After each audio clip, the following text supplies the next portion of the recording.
Hello students, and welcome to Online Basic Beekeeping. This is a basic beekeeping class, and I want to thank you for signing up and enjoying going through these next several lessons with me. I'm going to teach you about beekeeping, and this is going to be the subject of basic beekeeping.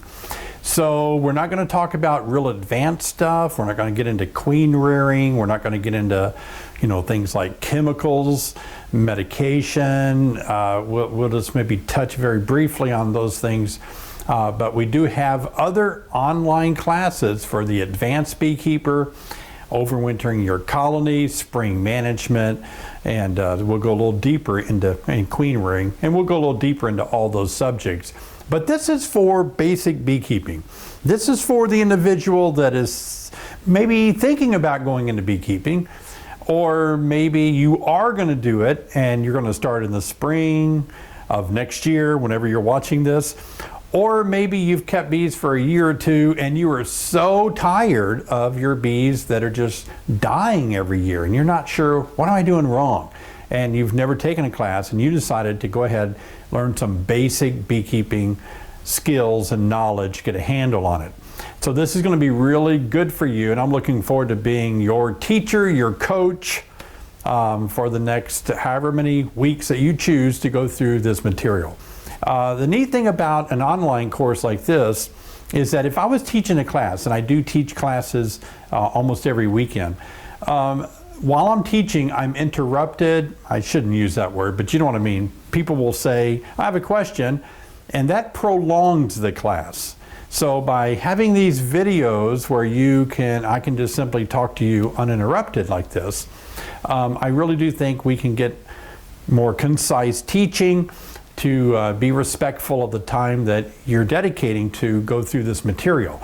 You can always push the pause button on these videos if you need to take a note. You can rewind me. What did he say? How did he say that? That's the benefit of the video as well. Sometimes when you're in class, you may be distracted by your cell phone, or somebody beside you may ask you a question, and then you're not hearing what I'm saying and you have no way to gain that back. So a lot of benefits from taking a class this way. So I really hope you're going to enjoy it. I'm not going to just sit here and bore you with my face. I think I have more of a radio face than a television face like this, but you'll get the full enjoyment of going out into hives with me by me taking my camera out there with you. So, we're not going to just sit here and listen to me. So I've got a lot of images to show you. I've got a lot of videos to show you. And I've got a lot of things to share with you. Okay, I think that's basically the start of it. I want to thank you again for being a part of this online class. I want to thank you for wanting to be a beekeeper. I think that's huge. To step out and be someone who's making a difference in your gardens, in the gardens of your friends and family or neighbors. Maybe you built quite an orchard of fruit trees or gardens, and you want those things pollinated. This is going to be great for you to get started into beekeeping. I want to help you. So let's get started right away. I want to share with you the fascinating world of beekeeping. I'm looking at some notes as I go along here, if you see my eyes drift. But in this subject of basic beekeeping, we're going to talk about basic bee biology. We're going to talk about bee stings. What are they? How to prevent or cut down on the amount of stings that you might receive. We're going to talk about how bees make honey, how they pollinate, what do they do with pollen, how do they make wax. We're going to talk about how do they carry in propolis, what do they use propolis for inside the hive. We're going to talk about honey, and I'll show you some different varieties of honey the bees gather. We'll show you how to extract honey, what you can do to your hive to make it produce as much honey as possible, if that's really your thing. And I'm sure that most of you want some of that delicious honey. Why be a beekeeper? Those are good questions. Maybe it's to be more sustainable agriculture. You want to give back to the pollination. You want to give back to the ecosystem. You want to give back to nature by supporting pollinators. And honeybees are the finest, the best pollinators there are. We're going to talk a little bit about the health benefits of honey. We'll talk about other products that you can enjoy from the colony, and that'd be fun. Or you may just want to be a beekeeper because it's a relaxing hobby. Maybe you live a very stressful life. Just time for you to kind of calm down and enjoy an outdoors hobby such as beekeeping. So, to get started with, it's really important that we get some concrete definitions of some key words that we're going to use throughout this series of lessons. So this is a vocab, okay? We got to learn some vocabulary words if you're unfamiliar with them. So let's start with what a package is. We referred to a package of bees, and we used to call them swarms back in the old days, but now we call them a package. A package of bees. Now this is a vocab. I'm just telling you words and a brief definition. I will go into great more detail about every word I'm sharing with you. So let's just lay the word out there, the definition, so that when I say it later, oh yeah, I know what a package is, okay? I'm going to go into more detail. Let me give you just a brief definition. Package of bees is a package of 10,000 bees, one mated queen who's ready to lay eggs, of course, and they come in a little box, and I'll show you the cage that they come in. Package is 10,000 bees, which is about 3 pounds of bees, enough to get started that first year. That's what a package is. Then we have these words: nectar, honey, propolis or propolis, colony, a hive, pheromones, bee bread, royal jelly. So let's talk about just brief definitions of these words. What is nectar? Nectar is the sugary substance, sugary liquid that you find in flowers. Bees will fly, foragers, the female bee flies to flowers, and she sucks up this nectar, takes it back to the hive, and over a period of weeks, they transform it into what is honey. Honey is different than nectar because honey has been nectar that is about 80% moisture.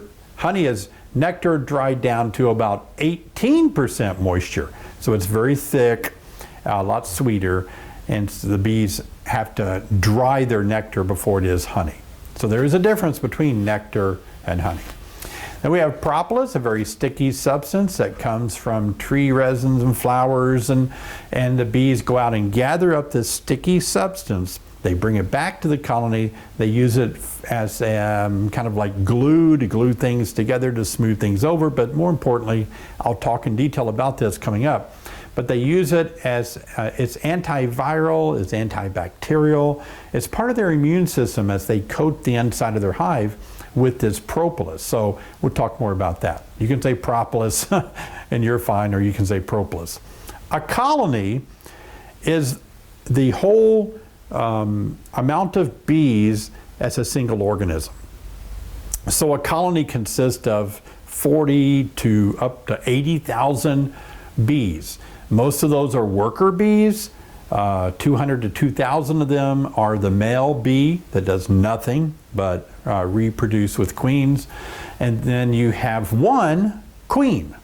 So let me say that again. You have 40 to 80,000 female worker bees in a colony, 200 to 2,000 male drone bees, and you have one queen.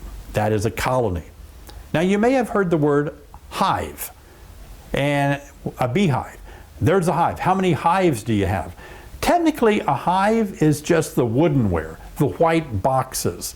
Not usually white, you can be any color that you want to make them, but the white boxes themselves without a colony in there, that's called a hive. Now, we're never going to change the words people use. Everyone's going to refer to boxes with bees in them as a hive. But technically, that's a colony. So if you look around, like in here where I'm sitting, I have several hives that are just lined the walls here. Those are hives. There's no bees in them. So a difference between a colony and a hive is colony makes up the whole population of the bees, where the hive is simply the woodenware. And then we have pheromones. Pheromones is simply the way that bees communicate to one another. They express these pheromones through pheromone glands throughout their body, and then they're received by the antenna of the bees, and then they can talk basically by spreading pheromones, and we'll get into that. But pheromones is very important that you know about pheromones as we talk further into the lessons. Bee bread. So bees put in their colony, they gather up pollen. They eat the same things we do. They eat carbohydrates, they eat protein. The carbohydrate is, of course, the nectar or the honey they gather from flowers. As they pollinate flowers, they're rewarded this delicious nectar. But they also, as they carry some of the pollen grains from one flower to the next, they gather up a lot of that pollen on their own legs, parts, body hair, and they work it down to their legs. We'll talk more about this, and I'll show you, I'll zoom in and show you microscopic images of how this works. But so the bee bread is another thing that where they take the nectar that they would put in the cells, and they take the pollen that they would put in the cells for their food, they mix the two together. And so pollen along with some nectar begins to ferment. And this is called bee bread. It's kind of like when we eat sauerkraut or fermenting vegetables and so forth. Bees do the same thing to make bee bread. And then there's royal jelly. You've heard of that. You've seen the commercials. And you can tell by my face and my young looks how much royal jelly has helped me. No, I'm kidding. Royal jelly, it does have that kind of reputation, though, that it makes you younger. It has, it's an interesting compound that bees produce from the mandibular glands in their head when they're between the ages of maybe 6 to 12 days old. And so they feed royal jelly to developing larvae, that is 1 to 3 day old larvae. Or if a colony loses their queen, they can take a fertilized egg or larva, a young larva that's not yet any older than 3 days, and they can feed it simply and only royal jelly and change that developing worker bee into their new queen by just a constant diet of royal jelly. Okay, so now I want to take you through the basic hive components, the equipment of the beehive. Now we're going to start first with a bottom board. This is the lowest part that's underneath all the other components of the beehive. And this is called a screen bottom board because it has screen in it. In some of the earlier days of beekeeping, and my days especially, we had solid bottom boards. But we have since found that screen bottom board actually does a great job in helping with ventilation. It also reduces mites to some degree. We'll talk more about varroa destructor mites, but screen bottom board really is a good thing to have on your hive. Some hives, you'll see images in beekeeping that they'll show another hive stand. It's got a little ramp on the front and it goes underneath this bottom board. I just don't find that necessary. Bees are out in nature and going in little holes in trees, and they don't have a ramp to help them go in. So I think this bottom board is all you need. This is actually placed on a hive stand that I grabbed out of the bee yard, and you can see it's kind of just an elevated about 8 to 12 inches. Sits nicely in this hive stand. You can use a hive stand like this, or you can simply use cinder blocks. You can build something cool out of some lumber. You can put them on a concrete pad. You can put this screen bottom board right on a concrete pad. We don't recommend you put this on the ground because it's too much moisture. The hive needs to be up a few inches off of the soil, maybe 6 to 8 inches above the ground, or else it just attracts a lot of moisture. But be creative, because you don't have to go out and buy fancy things, but if you want to, they're available. So screen bottom board is the first thing we're going to put on the hive. The next thing is the deep hive body. Now the deep hive body looks just like this, 9 5/8 inches from the top here down to the lower part of it.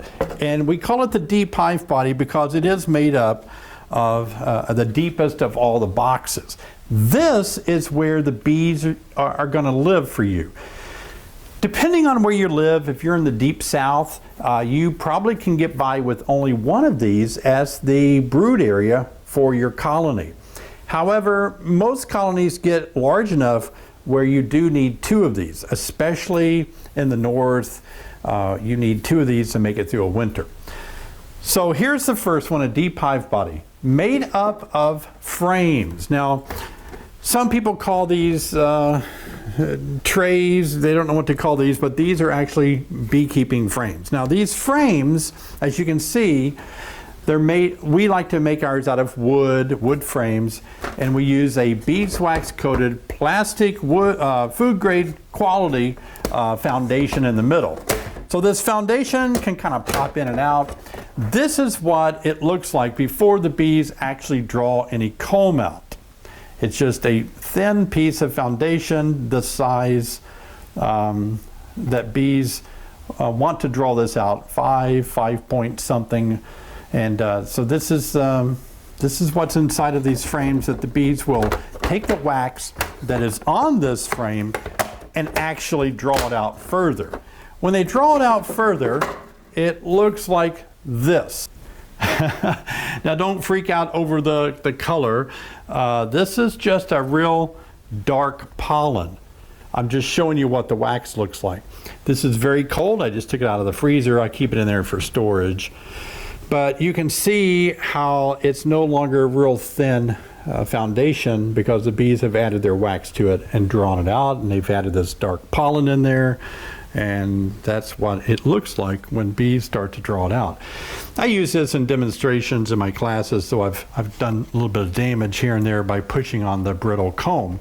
But I wanted you to see the difference between, brand new foundation before the bees touch it, and then after they add all the wax to it. And here in Illinois, we do need 2 of these to give the bees the room that they need to expand and to make it through winter. So as you can see, now we have 2 deep hive bodies to make up the brood nest area. This is where all the bees are going to live. This is their home. This is where the bees fly in, right here in the entrance. And then the foragers will gather nectar, they'll fly in, and this is where they will build up all the colony. The queen lays about 1,000 to 1,500 eggs a day, and so they expand rapidly in the spring and summer. Okay, so I've moved the hive down so we can keep working our way up to the top of it. So we have the 2 deeps here. It's on top of the bottom board. So now we add our honey super. Now I'm just showing you right now the hive components, the parts to the hive. I'm going to talk more in upcoming lessons in greater detail about how to manage it. So right now you're probably thinking, oh, I have a question about when do you block the entrance on the bottom? When do you change that? When do you add this? I'm going to talk about that. Right now, we're simply going through and helping you to become familiar with what these parts are and what they're called. But we're going to have specific teachings on each of these things in upcoming lessons. So our next hive component is the super. This is called a super. Other names would be, it can be called an Illinois super. It can be called a honey super, a medium super. It's called a medium super because the distance from the top to the bottom is only 6 5/8 instead of 9 5/8 on the deep box. So this is where the bees will put excess honey.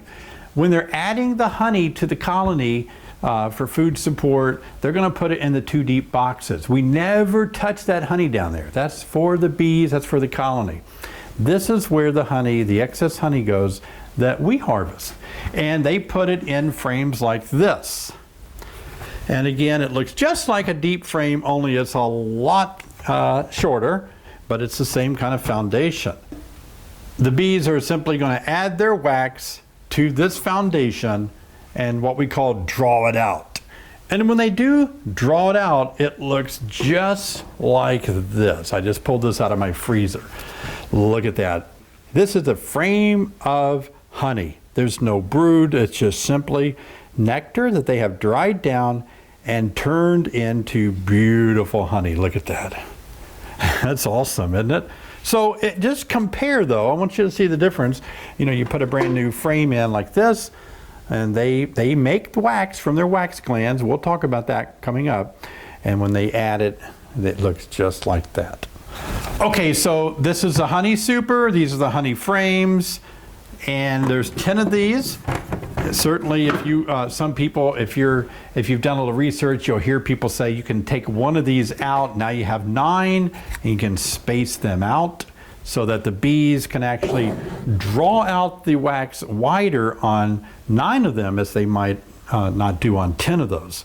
I don't bother to do that. I get plenty of honey, but simply a trick that I use, by the way, if you never want to leave a gap like that. If you do, bees will put comb there and attach it to your top cover. You always want it to be spaced out perfectly. We'll talk more about that, but I just want to show you a real quick trick. If you do want to use 9 frames, you don't have to buy spacers to do it. You can just simply shake the board like the box like this, and it spaces out perfectly. A little trick I learned once while helping some guys in a commercial yard. But I like to run 10 frames in my honey supers, but you can do whatever you want to on that. But this is the honey supers. On top of the honey super, or on top of your hive, is what is called an inner cover. This is an inner cover. We make ours with notches on all 4 sides to help with passive ventilation in the summer and the winter. And it goes on top of your hive with these rails like this facing up. So this is incorrect. This is the correct way to place it on the hive, just like this. It goes on top. And next to that, on top of that, is a telescoping top cover. This is what is called a telescoping top cover. We don't put tin on ours. We make them with aluminum. This will outlive me. It's white aluminum.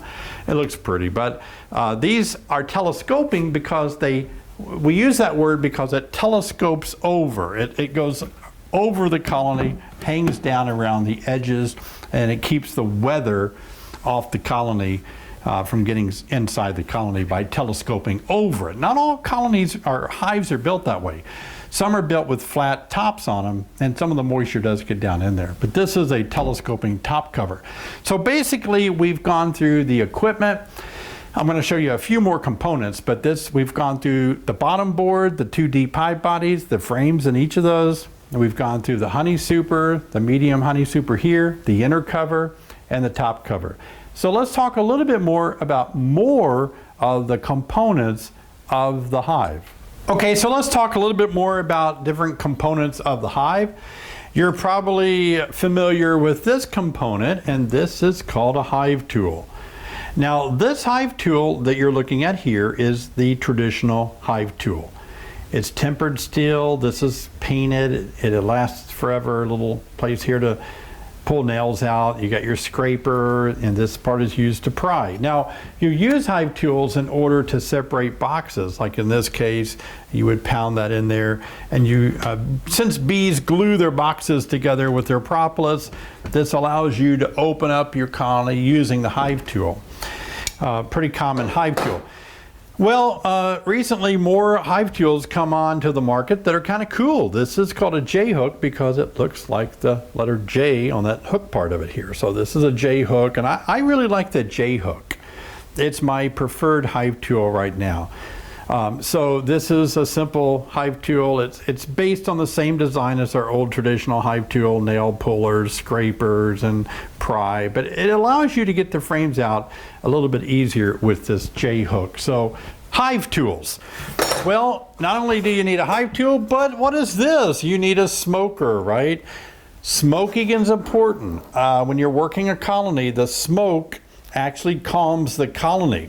Small microscopic smoke particles will land on the bee's antenna, and they're not able to communicate through pheromone exchange any longer. And when they can't communicate, it's kind of weird. They don't know what to do. They're like, uh-oh, I can't talk to Sally anymore. Hello, Sally, are you there? And so by smoking a colony, blowing some smoke in the entrance before you work it, really helps calm the colony. I will go into great detail. I just want to familiarize you with these different components, but I will go into detail about lighting a smoker, about using it, how much smoke. Right now we're just getting familiar with what these things are called. So this is a smoker. There's a little port here where the air blows from the billow across nothing, thin air, into the little container here, the canister, and you put your fuel in here, close it, and you smoke your colony. We'll talk a lot more about that later.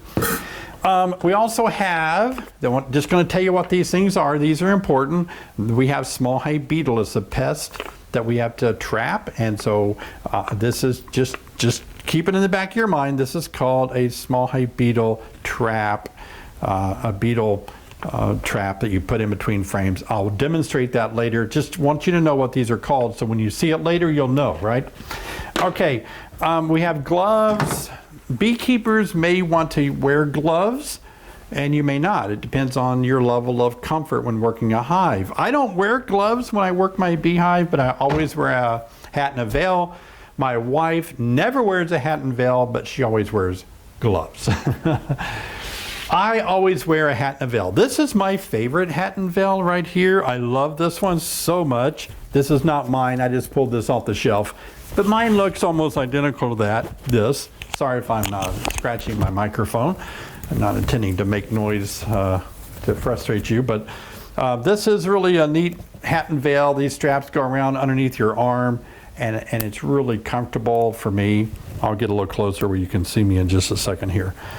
Yeah, like that. But a hat and a veil is important. You want to always wear a hat and veil to keep bees off of your face so that they don't get on your eyes and scare you. So a hat and veil is at least the essential protection that you must absolutely wear. Gloves and a bee suit, a bee jacket, those are really up to you, how you want to be protected when you work your colony. I would say that most of you, when you're first starting out, you're going to want to wear the protection that makes you feel very comfortable working your bees. So if you want to eventually graduate where you're more one with your bees by working them barehanded, certainly you can do that. Ways to do that is maybe you'll go to the bee yard with only one glove on and kind of get familiar with what that feels like. But for me, I really like working with my bare hands. I can feel, and you'll see in upcoming videos of me inspecting colonies with my bare hand. I can pick the queen up, and it's a lot of fun. Okay, one more thing I want to show you is this is a green drone comb. This is a one-piece green drone comb.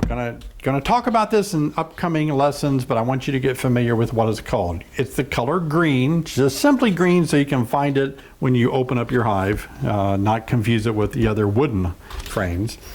It's a drone comb because the cells are larger, maybe 5.4, 5.6, and it's for trapping the Varroa destructor mite. And we'll get into this much more in an upcoming lesson in this basic beekeeping class. But right now, I just want you to know what I'm referring to when I say green drone, D-R-O-N-E, the male bee, green drone comb. That's what this is. So we're just getting familiar. I want to tell you about this. Another piece of beekeeping componentry is this neat little thing here. This is called a bee escape. I'll demonstrate this in an upcoming lessons on honeybee or honey extraction, and this particular item it allows bees to escape out of the honeycomb so that you can harvest it. But I just want you to be familiar. This fits in the little oval shaped hole in the inner cover, but I will demonstrate that in an upcoming lesson. Another component is the entrance reducer. This actually fits in the entrance of a colony, and I will show you that later, but this slides in the little groove just below the bottom deep on top of the bottom board, and you can adjust it to a larger opening, maybe in the summer, to a smaller opening in the winter. And that's the entrance reducer. Also want to show you these. This is a queen excluder. Now the queen excluder goes between this deep hive brood body area and this honey super. So you would just simply separate these, lift the honey super up, and you would slide this queen excluder here, and it holds the queen below in her brood nest area but it allows the worker bees, the foragers, to go up through this and store honey in the top. It does come both in plastic or in metal, and people always ask me, which is better, plastic or metal? It makes no difference at all. But these spaces here are the size necessary for workers to pass through, but the queen cannot. I don't use these, and I will demonstrate in an upcoming lesson here in this basic class. I will demonstrate how to negotiate your honey production without having to use queen excluders.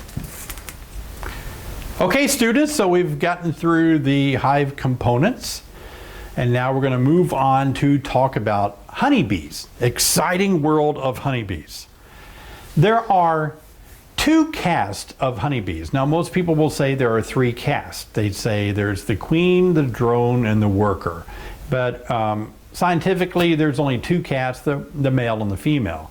So it's better to say there are really three types of honeybees in a colony, and that is the queen, and she's the only one laying the eggs. Then there are all the worker bees. They rarely lay an egg, and things have to go wrong before they start laying eggs, and we'll talk about that. And then there are the male drones who do nothing but mate with virgin queens. Those are the three types of bees that we see in the colony. In the picture here, you can see that this is a picture I took of my hive, and I want to show you a few things about this. You can see the queen here. Notice that this is a very new queen because she still has a lot of hair on her back. She wears the hair off by just moving in and out of cells laying eggs, and with age she doesn't have as much hair like most of us. The older we get, the thinner the hair gets. But that's the queen. And notice that her wings don't go all the way back to the end of her abdomen. You can see where they stop short because her abdomen is longer because she has more ovarils. She has more, the ovaries of course, laying those eggs makes her abdomen extended, longer than a worker bee. The worker bee that you can see the arrow pointing to here, her wings go to the tip of her abdomen, or even sometimes further if she's standing funny. Now the male drone, look at him. We'll talk a little bit more about him later. Just want you to see the difference between the three types of bees in the hive. The male drone has big eyes that practically touch in the middle. His only job is to mate with virgin queens, and then he dies within an hour or so after that mating flight. But he is for that purpose only. Rarely will a drone do anything. If a bear attacks a hive, the drones may come out and just make a loud noise, but drones don't have stingers or pollen baskets, so they can't forage, they can't really sting any predator that's attacking the hive. Their only job is just to hang out in the hive, be fed food by all the ladies, and then go out during the day and hopefully mate with the virgin queen and then die, and that's the drone. So let's talk about bee anatomy. Well, if you notice in this image, we'll just kind of go around the horn here. We'll start with the head. The head is basically made up of how many eyes? Anybody want to guess? Or how many eyes do bees have? Well, you're close, and you may be accurate. They have two compound eyes on each side of their head. And these compound eyes are made up of facets, kind of a mosaic image. And these facets, some of them have hair on them, and we believe that might be for wind speed detection. But the eyes, the compound eyes, basically make up what the bees see as they fly around and look for things. On top of the head, there is the ocelli. There are three fixed lens, very tiny little eyes on top of their head that just are shaped in the image of a triangle. You see this in other insects too, like locusts. Other insects will have those three eyes on top. We believe those three eyes on top is for light detection. Could be for some navigation with the sun, perhaps, since they're triangulated like that. But we do know that it distinguishes when it's starting to get dark outside. So altogether, a honeybee, has actually two compound eyes and three ocelli on top, so a total of 5 eyes. Next, you see that the worker bee here has two antennae. The antenna is the way that the bees communicate through pheromones. They release pheromones actually to talk. And they mix their pheromones together to say different things. It's really awesome to think about that. And that's why we smoke a colony, because when those smoke particles, little microscopic smoke particles, lands on the antenna, it disturbs the ability for them to sense or to smell these pheromones, to absorb the pheromones and be able to communicate that way. So they kind of just calm down and go, I don't know what to do, I can't communicate. So smoke, some people say smoke makes the bees think that their house is on fire, they eat a lot of honey, they can't sting you on a full stomach, and they're getting ready to fly off to somewhere else. Well, that may be, that's not the best scientific explanation as to what bees do, because a honeybee full of honey can sting you, for one thing. And secondly, when have bees ever learned about houses burning down? I mean, who passes that on in 35 days to the next generation? So I prefer just to think of that smoke as calming the bees, because they can't communicate. It breaks up their ability to talk to each other. The worker bees have 12 sections to their antenna, and the male drone bee actually has 13 sections, and the last section of his antenna is used to detect the virgin queen in flight to pick up her pheromone so he can mate with her. So they use the antenna to talk to each other. Now we go to the mouth parts of the jaw, and we start with the mandibles there. The mandibles are actually used to move things around, such as wax. They can actually manipulate wax when they're building the comb with their mandibles, and you can see them here where it says jaw. Now you have the tongue, the proboscis. This tongue is used like a straw.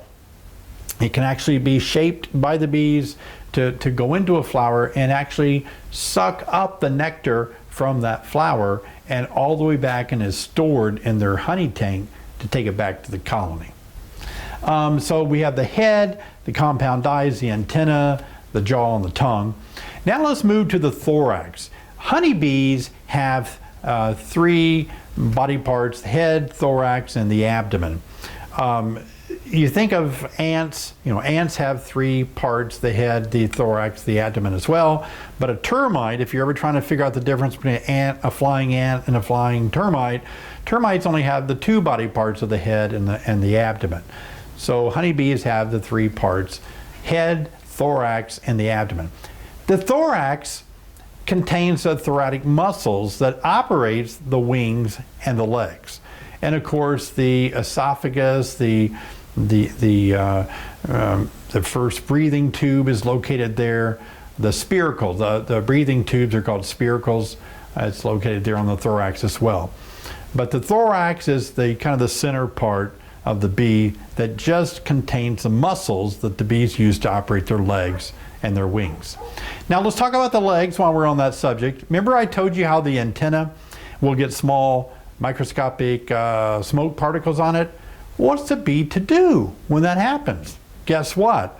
Look at that front leg and look what it says about halfway down. Antenna cleaner. There's a little groove there in their leg, and they take their antenna and they fold it and pull it through, and it cleans their antenna so now they can communicate again.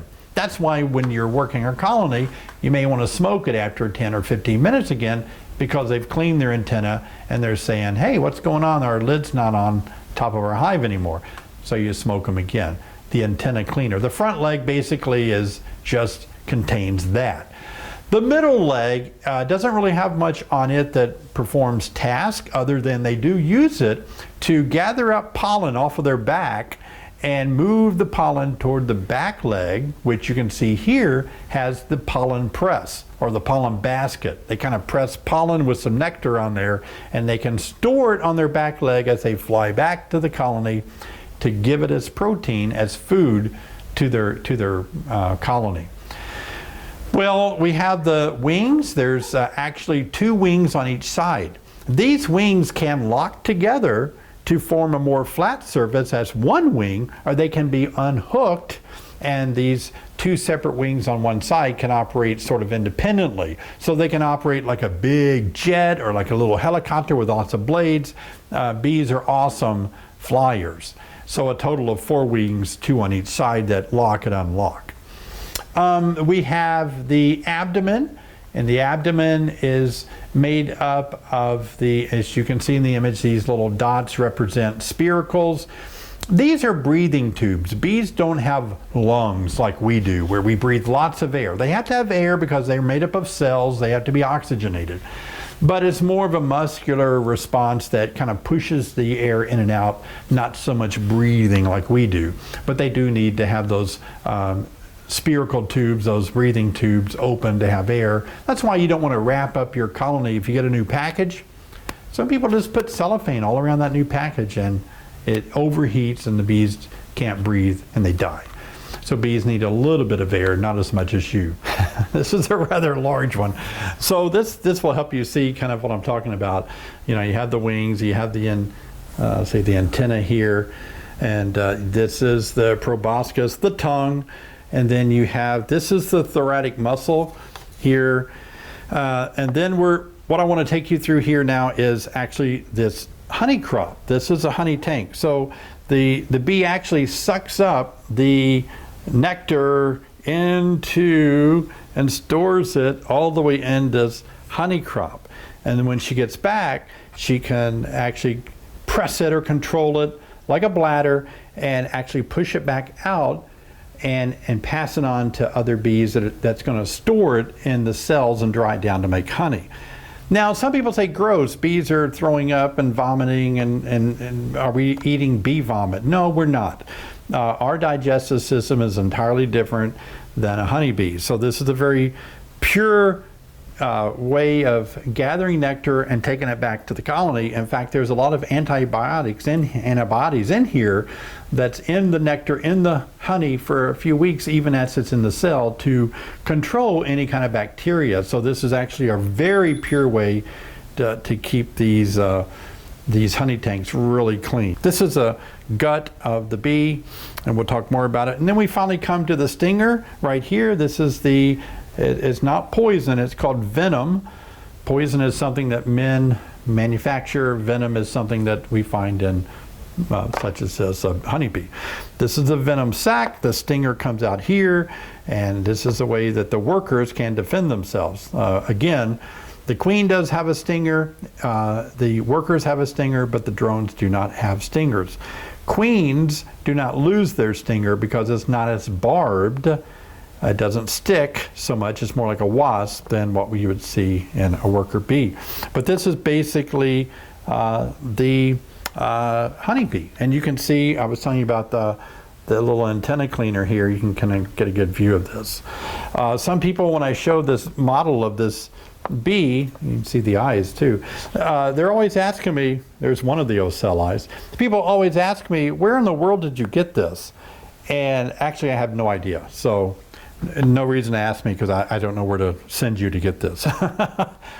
This is cool though. This is kind of the overall bee anatomy to get familiar with this wonderful, fascinating insect that we enjoy keeping as our honeybees. So this is kind of a breakdown of the bee anatomy. The colony is made up of workers, drones, and queens. And in the image here, you can see a worker bee side by side, actually, with a queen, a very new queen. And so you can see the difference. And I'll try to help you in a few more lessons in this class, a little bit down the road, where I can help you, give you some pointers on identifying how you find your queen. That's a little tricky to do. You always want to make sure that your queen is in the hive, laying eggs, and everything is fine. You don't want to lose your queen and not know it. So let's talk about workers, drones, and queens. Workers are all female. They do all the work. And as I mentioned, drones are males. They do not do any work at all. Their only role is to mate with virgin queens, and then they die. Let's talk about drones just for a minute. When the queen chooses not to fertilize one of her eggs and she lays an unfertilized egg, it becomes the male drone. So as interesting as that seems, let me tell you something that's more interesting. So a drone does not have a father, but he has a grandfather. I know that sounds really confusing. Wait a minute, he doesn't have a dad, but he has a grandfather? How does that happen? Because his mother, it was from a fertilized egg. So she did have a father, but she lays an egg that's unfertilized, so the drone doesn't have a father. That's kind of interesting, isn't it? Queens are the egg layers of the hive. They are a laying machine. They lay between 1,000 and 3,000 eggs a day. That's all they do. They give off pheromones. It's called queen mandibular pheromone. And it kind of glues the hive together in the sense that they know their queen's scent. They know their queen's odor, their pheromone. That's why you come to realize that if a stray bee from another hive shows up at the wrong hive, it doesn't match the pheromone of that particular scent of the hive, and they won't let that queen in the front door, or that bee, the worker bee, won't be allowed in the front door because the queens have a different pheromone odor to them.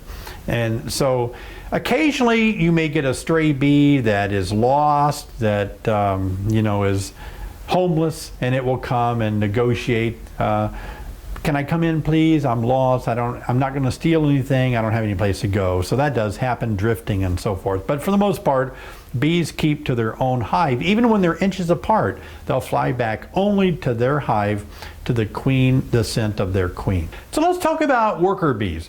Worker bees are, from the time the egg is laid, they are in their developmental stage for 21 days. So from the egg all the way until they become that newborn baby bee, 21 days. A drone, 24 days, 3 days longer. That's going to be important, by the way. Keep that in your mental mind there. 24 days on the drone. That's going to be important to realize how we can trap for mites later. And then the queen is only in her cell for about 16 days before she emerges from the egg. Let's talk about the drone. He has big eyes, so he can see that virgin queen because they mate outside the hive, maybe 1.5 miles away from the hive, way up in the air. So they're called drone congregation areas, where these drone bees actually hang out from various hives, all in one spot usually, and the queens fly there. How they get there? They may be escorted there by foragers.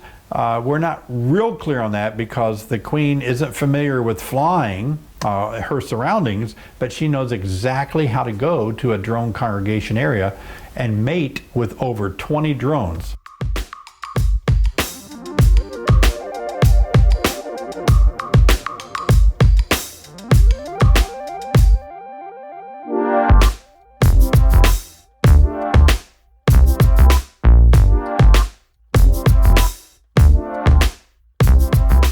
Let me give you a quick rundown on that while we're on this subject.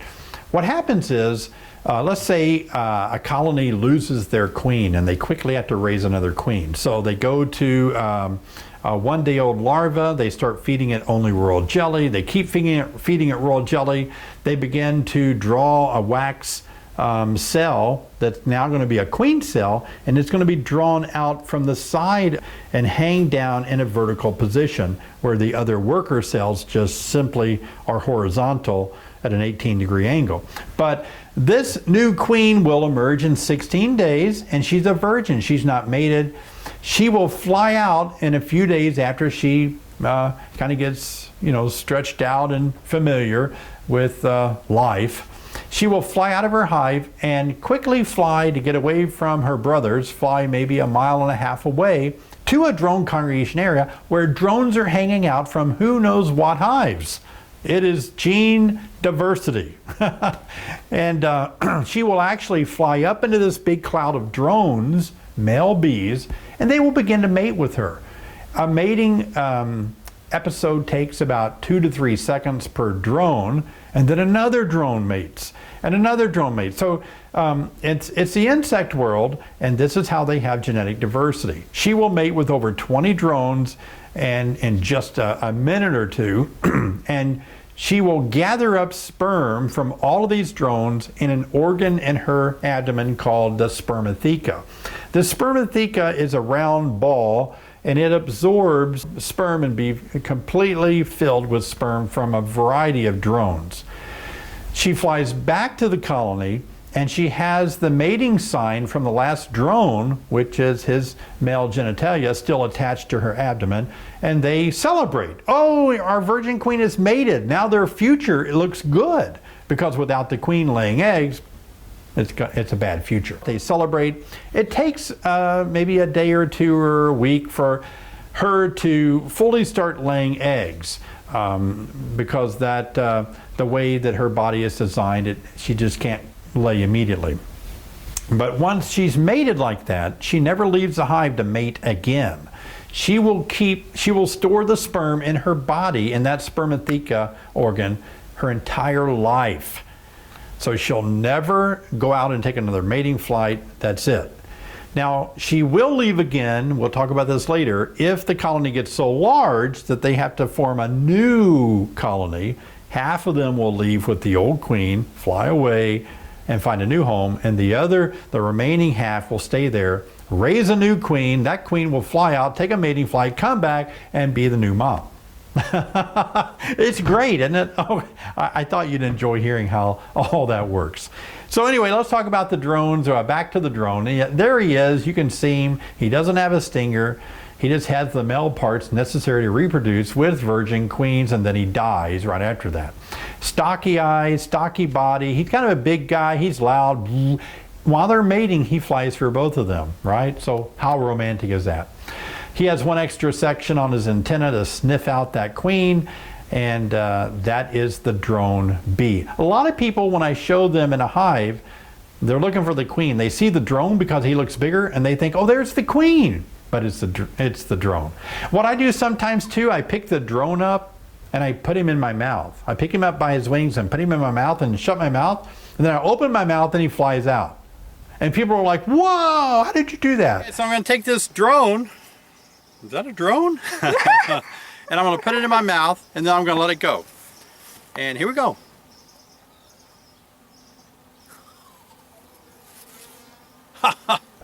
Well, drones don't have stingers, and so it's kind of a little trick. People think, wow, you didn't get stung, right? But before you try that trick, make sure you can correctly identify the difference between a worker bee who does have a stinger and the drone who doesn't. If you get those two confused, you will sound funny at work tomorrow trying to talk with a tongue that's too big for your mouth. Okay? But you can have a little fun like that. And so let's talk about the queen. Everybody loves the queen. The queen keeps the hive happy and healthy. You can see in the image in the upper right hand corner, this is the queen cell that I talked about, where they raise a queen if they need to. The queen is longer in the lower image. You can see her. There she is in my hive, standing pretty close to a drone. They don't mate inside the hive. That's probably her brother, so they would never do that. She flies away and get different progeny and genetics. But there she is in the hive, walking around, and there's a big drone. So you can see the difference in size. The other bees around them are worker bees. But she's longer. She's more dainty, like a beautiful gal would be. You know, you would suspect this queen being very feminine, and that drone looks bulky, kind of like a construction worker kind of guy, you know, though he does nothing of any kind of construction. But there's the queen, and she often is surrounded by a retinue, and this retinue is the kind of about 15 to 20 bees that surround her that constantly take care of her. I'll show you that in a video coming up. We'll see that. So, you know, that's coming up down the road in this class. So this queen, you can get an idea. Look how big her thorax is. That's how I identify queens. Sometimes we color their thorax different color according to what year it is, but in this case, this queen, you can see has a large, wide thorax. Look at the worker bees, and you can see they don't have a real prominent thorax. It's kind of more hairy. It doesn't stand out, but that queen thorax, boom, right behind the head, it really stands out to me, and I can find those queens pretty easy. I am a queen producer, so I find over 100 queens a week. So my eyes are trained just to find queens. So I can see a queen and just like, boom, there she is. The more you do it, the more easily you'll be able to do it. In the upper top right-hand scene where the picture where there's a queen cell, look at the actual cells around that. See how yellow that is? That's yellow and orange. That's actually pollen that's packed into those cells. The lower picture, you can see some nectar, not honey because it's not capped over yet. When nectar is dried to 18% moisture, they will cap it over, and then it is officially certified honey. Until it's capped over, it's nectar. Now, if you look closely, there are some cells there that have a reddish substance in it. Like right above the drone, you'll see a little cell there that has a kind of a reddish, almost like a wet reddish substance in there. Bee bread. That's the combination I was telling you about of pollen and nectar mixed together, fermenting a little bit for better food for the bees there. Okay, I want to show you some images of larvae. These are little eggs that are laid by the queen, and as they develop, they become larger. And so you can see here, we use these kind of scenes to help people learn to raise queens. That's why it says grafting. But if you look closely, you can see eggs right down in the center of those cells, like the far left image. You'll see the one on the edge there that has an egg sticking straight up. Some of the other ones, you'll see that there's what some people call a grub, but it's the larva laying on the bottom of the cell in a pool of royal jelly. That's right. All larvae is fed royal jelly for the first couple, 3 days of their development, and then they're fed worker jelly unless they want to raise the queen, and then the queen is fed only royal jelly her entire life. So class, students, please pay close attention to what I'm about to show you now.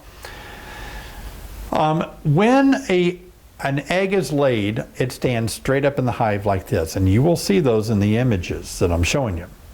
For example, this next image here, see how that egg is standing straight up in the cell. And as it ages, and the pictures back here, you'll see that as it ages, this is day 1. Day 2, it starts to lean over, and day 3, it actually starts to form, it molts, M-O-L-T, molts into the first day of being a larva. And so in queen rearing, we actually graft a 1-day-old larva, and that's how we raise queens. But this is important for you, so why is that important? Well, because of this. Day 1, day 2, day 3, it's a larva, and as that larva gets larger rapidly by eating so much food, on day 8 or 9, it's so large it takes up the whole base of the cell. And then it's ready to be capped over, so it pupates into the pupa stage and then emerges as an adult bee. Well, the reason that's important because you can look at your larva, that the open brood that hasn't been capped over yet, and you'll know when the queen was there. She was there today. She was there yesterday. She was, if it's a larva on the base of the cell, she was there 3 days ago. If you see nothing at all except capped brood, she hasn't been here since 8 days. Maybe she died 8 days ago because I don't see anything younger than capped over brood. So here's the queen. She's not marked. Yeah, the bees are on top of her. She's huge. She's a big queen, look at that.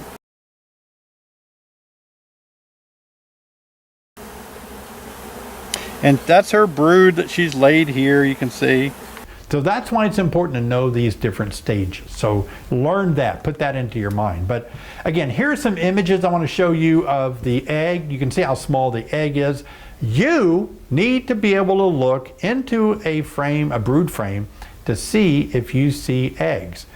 Go get reader glasses if you have to at some department store. Go to your eye doctor, use your bifocals, use a magnifying glass, whatever it takes, flashlights.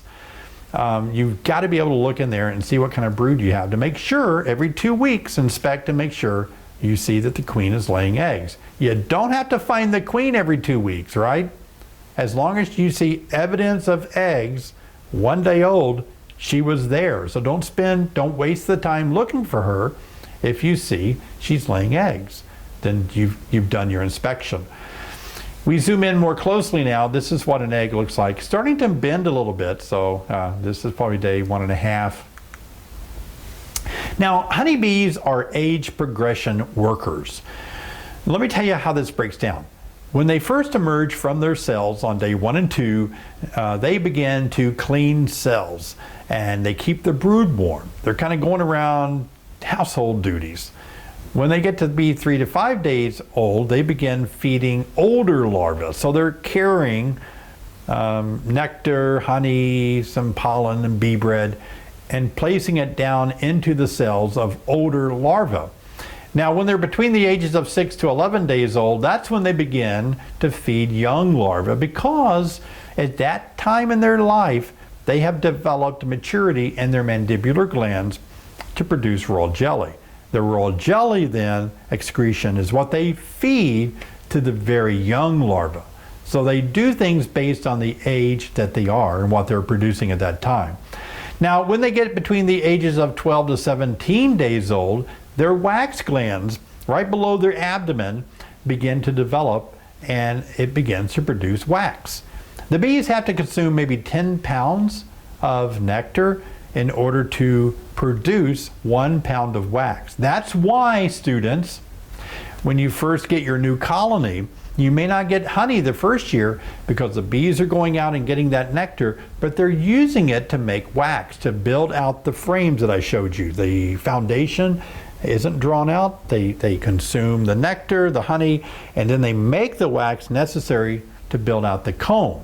So the first year, don't be disappointed if you don't have much honey at all. Now, if you do, icing on the cake. I would say probably 7 out of 10 times people experience good honey production their first year, but it all depends.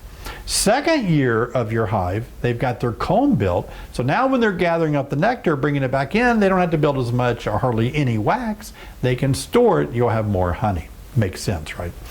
So when they're 12 to 17 days old, they produce wax, they build comb, and they also, at that age, transfer food. They transfer food mouth to mouth, and that's how they carry it back up and place it so the forager can turn around and go get more. As they get a little bit older, 18 to 21 days old, they kind of guard the front of the hive, what's going on. They don't care about you, but they're looking for bears and insects and skunks, trying to keep all the bad stuff from coming in and stealing that precious honey that they have. And then finally, when they get to be about 22 days old, they begin to forage for pollen, nectar, propolis, water, and they'll do this until they die at the age of about 35 to 45 days old in the summer. Winter bees live maybe 6 months, but summer bees basically work themselves to death, and they have a very short life.